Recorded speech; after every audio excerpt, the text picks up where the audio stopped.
session of the evening is, I can see Jyoti close to the stage because I'm surely going to call him back again. So the session is Democratizing Royal Food, and to moderate, of course, maybe please have Jyoti come on stage, please.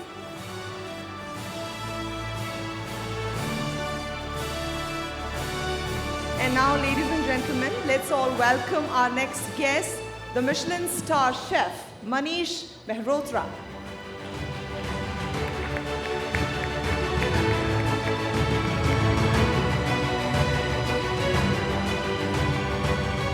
But before I hand over the stage to Jyoti Kamal, let's take a look at the quick AV.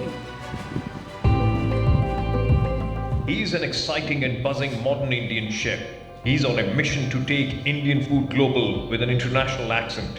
Baked cod with Amritsari masala butter topped with boondi, a blend of traditional and modern food, is one of his myriad reimaginings. Chef Manish Mehrotra has an enduring desire to understand all characteristics of the ingredients that go into his masterful preparations, from their origins, variations, and subtle effects on food flavors. Ladies and gentlemen, Chef Manish Mehrotra. All your Jyoti Kamal. Thank you, Misha. Thank you. You believe in food fusion, but there's definitely not something like dal makhani pizza that you're making. So that's something that you're not getting into. So what is the kind of food? You take Indian food international, you bring international food to India. Indian accent is your kind of very well-known restaurant chain across the world, New York, India. What is the driving force between your fusion? How do you kind of decide, okay, this is what I want to treat differently, this is going to be done differently, and yet it's going to remain Indian with an Indian accent? How do you do it? See, 15 years back or 10 years back, fusion was a bad word. It was, everybody used to call it confusion and all these things. But the first fusion dish of India was chicken Manchurian. That was happened, I think, 50 years back in Bombay, in China Garden. And from that time, the fusion, the word was bad word. But now 10 years back, fusion became modern Indian, contemporary Indian, inventive Indian, different words. And now everybody is doing it. And that is what we do at Indian Accent. It is not fusion, it is combination, unique combinations, which we do. And taking dishes from interiors of India, because we have thousands of years of history of food, and uplift them a little bit and make sure it is worthy of being served in a fine dining restaurant. You really don't have to invent anything in India. We have so much. And I think what we are doing at this point of time, these things used to be done by royals in olden times. When you see that Shah Jahan did this for the cuisine, or some royals did some kind of a Rajasthani food, or Chhattisgarhi food, or a Kashmiri food, and they used to entertain people from outside India. So there, a lot of invention and fusion used to happen. And that is what now we are doing, because in last 50 years, Indian cuisine got stuck somewhere where the menu of an Indian restaurant was dominated by certain Delhi-centric Punjabi kind of a food. Chicken. I won't say even Punjabi kind of a food, it's a Delhi-centric food, which is like your menu will start from few tandoori things, that is some kind of a tikka, some kind of a paneer thing, few vegetarian things, and then you go on butter chicken and all these things. Anything with coconut was from South India. So it was stuck. Nothing happened in terms of cuisine moving forward. And that was the inspiration, that India, such a old history, such an old culture and tradition, and outside India, people know us of chicken tikka masala and naan bread. That's sad. That is so sad. So this is the inspiration, and that is what I tried to do, that make it Indian food more relatable, that people from outside India could relate to it and be more comfortable about it. And that is how cuisine will move forward. Yeah, you are really trying to kind of educate people in terms of the diversity of food that India kind of has and the kind of flavors and tastes that they can get. But you also mentioned that, I mean, people get really cheesed off when they come to your restaurant sometimes and they say, I mean, this is an Indian accent, so we would like to have butter chicken, and then butter chicken is not on the menu. Yes. And then that's like really cheesing them out. What kind of an Indian accent is this if it is butter chicken there?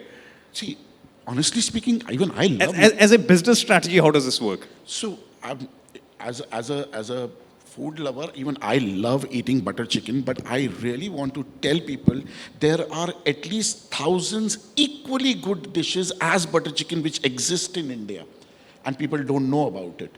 Tell me something, you have been around the world, you have restaurants across the world.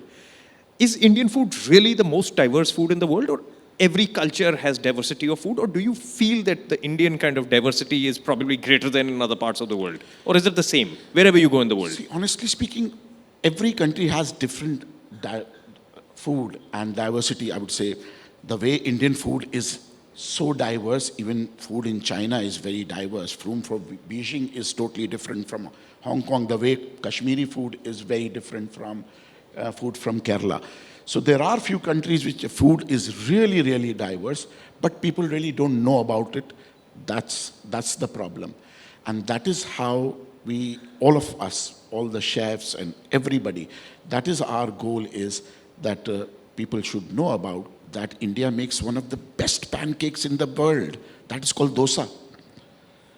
We make one of the best meatballs in the world, which is rista and goshtaba from Kashmir. But people don't know about it. So that is the whole idea. And you make those things relatable to people outside. And India is about land of spices. India is not about spicy food. Chili is not Indian. Spices which we use, and the combination of spices which we use, is unique to India. And that is what we are here for. This is an interesting thing that you just said, that Indian food is not about being spicy. It's about using spices, and chili, in fact, is an import into India. It's not something which has been in India. True. But yet that's become the dominant flavor of Indian food for outsiders. Spicy, hot food. But in any case, you grew up in a family which was like vegetarian. No chicken, no meat, no garlic, no onion. How did you take off on this line then? Or perhaps that's what made you take off on this line? See, if you ask usually a chef, they will say they are inspired from a grandmother. They used to help their mother in the kitchen and all. Nothing of that sort. My father used to run a petrol pump. I said, I'm not going to run a petrol pump. So I went to a hotel school in Bombay, and there I found kitchen to be most interesting and most innovating thing, and I joined kitchen. And here I am. And vegetarian, born in a vegetarian household with no onion and no garlic, really helps me to understand that you don't need 100 ingredients to make a dish tasty. Yeah. Even with less number of ingredients, you can make a dish tasty. And as a chef, after working for almost 30 years, now I know that making simpler dishes really tasty is 10 times more difficult than using 10 different types of ingredients, 10 different types of garnishes, flour, leaves, and all these things. It's very easy to make a dish interesting, but tasty dish with less ingredients is far more difficult. If you look at, you're talking about taste. So taste is primarily 4 tastes that you have: sweet, salt, sour, and what's the one that I'm... Salt, sour, and savory, bitter. No. Bitter the is fourth also primary taste. Bitter is also one taste. Yeah. Yeah. Okay, whatever. I'm forgetting the fourth one. So, but there's this 5th taste that's come about, which is umami, which is the taste of protein, basically. Now, there is this whole science that's now trying to say that there are other tastes after this. I mean, basically, taste is something that you get with your tongue. Flavor is something that you get from your nose, basically that smell. So that's where the diversity of food comes in, because you can smell literally trillions of smells. Tastes are very primary and basic. So those tastes combined with those trillions of smells that you can get is where the variety of food flavors comes in from. But if you really look at food now, is it turning also into a science in terms of how you kind of really work with food, or it continues to be an art in terms of how you kind of figure out what you want to kind of work? Or is it turning into a science also now? Food was always a science.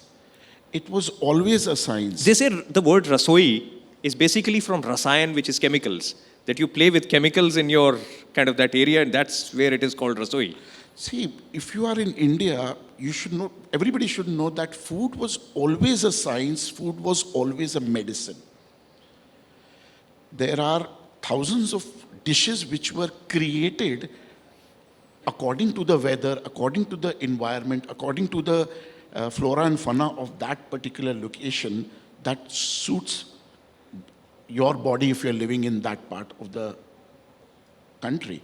So food was always a science and medicine. Now we pay more attention. See, taste is very individualistic. I would say, you like bangan, I hate bangan. But the thing is, this word tasty, it is universal to all the cuisines of the world. एक जो tasty खाना जो होता है, वो बहुत ज़रूरी होता है, और उसके लिए there are few things. The dish should have different flavors, different textures, different colors, and the best example I'll give you, the chaat. Chaat is one of the most perfect dish ever created. I don't know who created it. It's sad that we don't know. But chaat is one of the most perfect dish ever created in the world, I would say. So many colors, so many different flavors, so many different textures in one dish. It's unique. In fact, there's somewhere that you mentioned there's nothing called a perfect dish, but it seems that you have got close to one by saying it's chaat. See, why something is not perfect? Because again, taste is individual. Yeah, it's individual. Something you like, somebody will not like anything.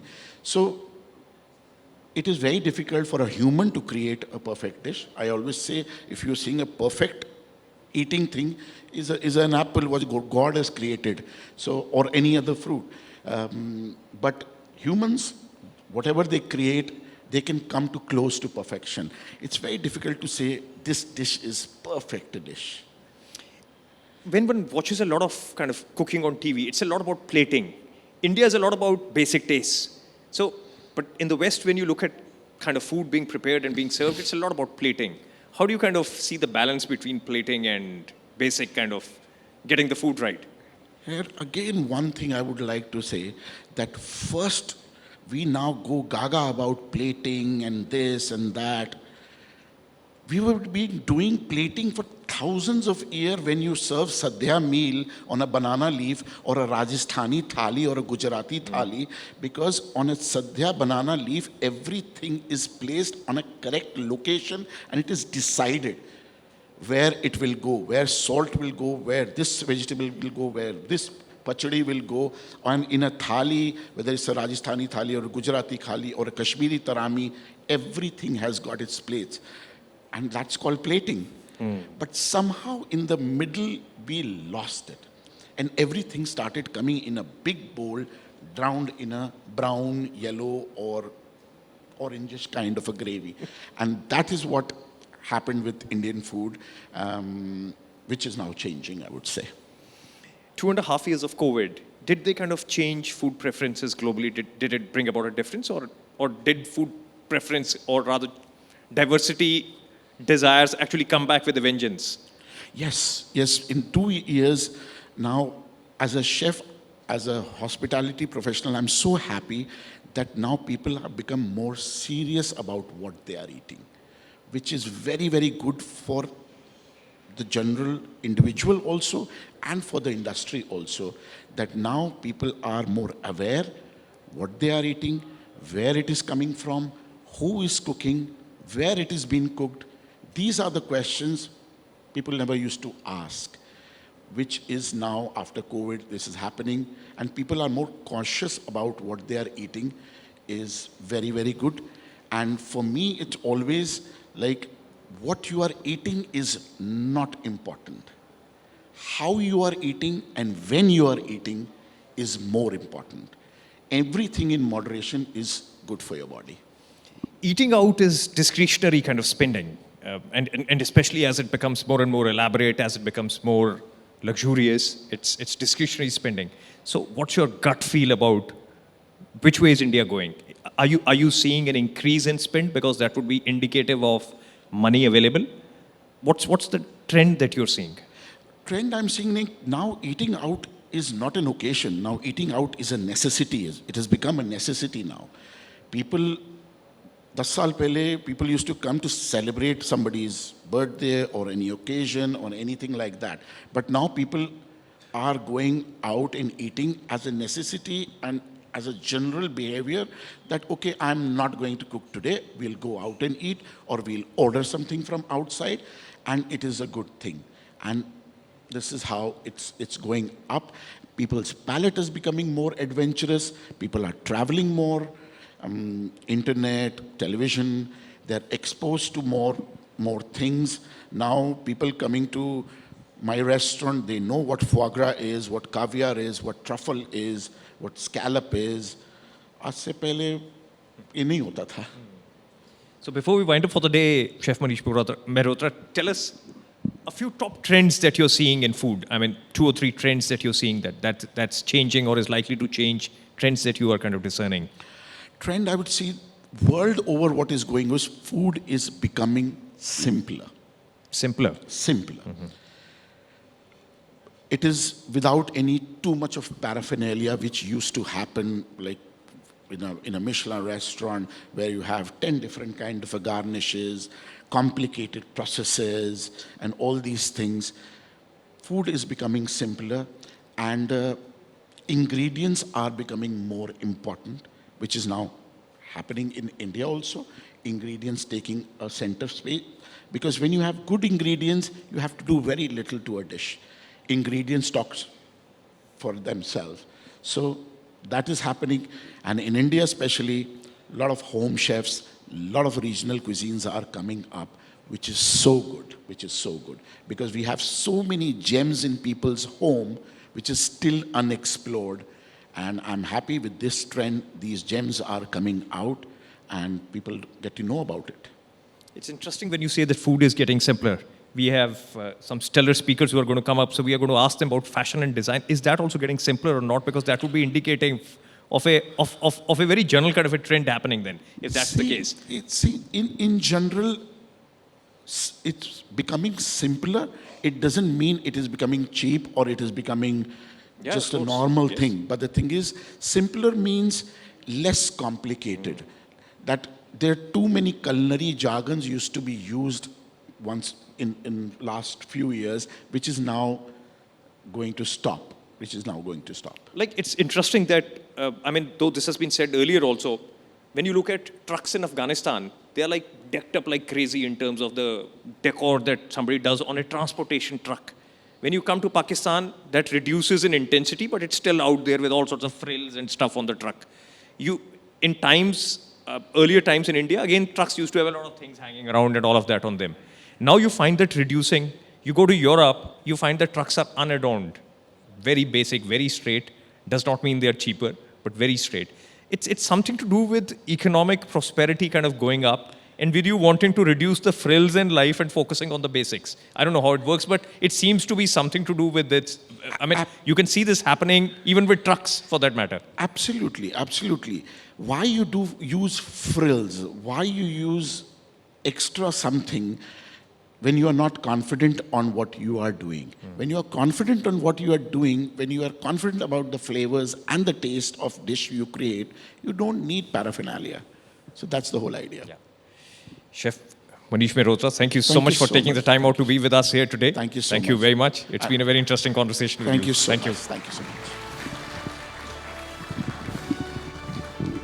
Chef Mehrotra, I would request you to please be on stage with us for a moment, while I invite on stage Mr. Aditya Tandon, Vice President, Product and Brand Marketing, Hindi Channel, Hindi Cluster, Network 18,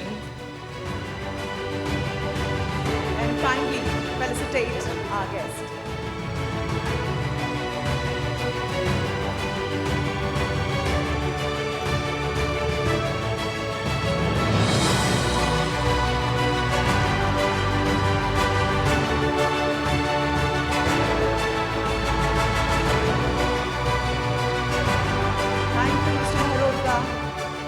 Thank you, Aditya.